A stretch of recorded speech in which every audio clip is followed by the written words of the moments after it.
Hey guys, it's Andrew from Cardinal Kia. In this video, I'm going to show you how to adjust your heads-up display in the 2022 Kia Sorento. I have in front of me here an SX 2.5 turbo all-wheel drive with burgundy leather and ebony black. Let's get started.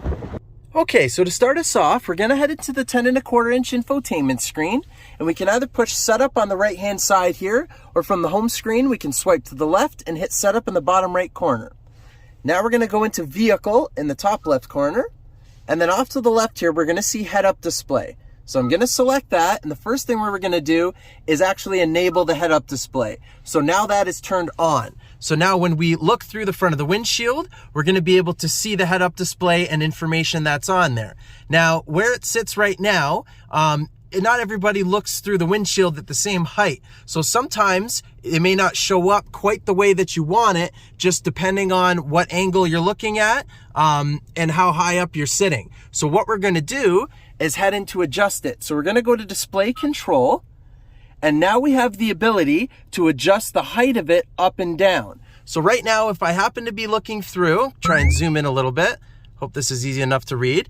I can go ahead and adjust the display up, so you can see the projection is changing, and it's kind of giving those little corners just to let you know the area of where all the information shows up. So you can adjust that up and down as you need to, and you can also rotate the image if you need to as well. You can rotate it to the left or you can rotate it to the right, and all the adjustments are in the center here.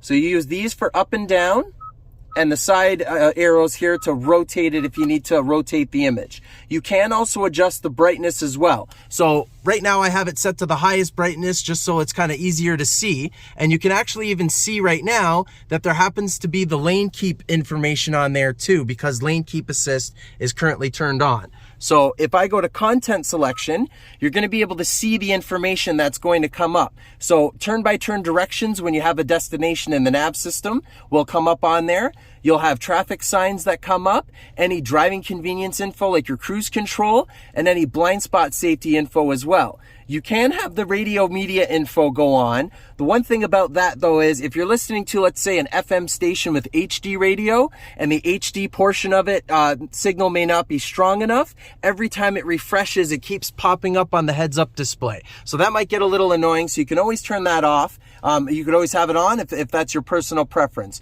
But you can turn any of these options on and off as you want to. And remember, in display control, you can make adjustments as you want to. This will also be linked to your driver profile. So if you were driver 1, you can set your height and everything how you need it with the heads-up display, and you can change it separately or differently than the driver 2 profile who might be sitting up maybe a little higher. They can adjust it as they need to so that they can see it properly. And that's how you do it. Thank you very much for watching, guys. Please hit that like button if you enjoyed this video, and please consider subscribing if you're enjoying our content. Also, all of our social media links are in the description below. Thanks, guys.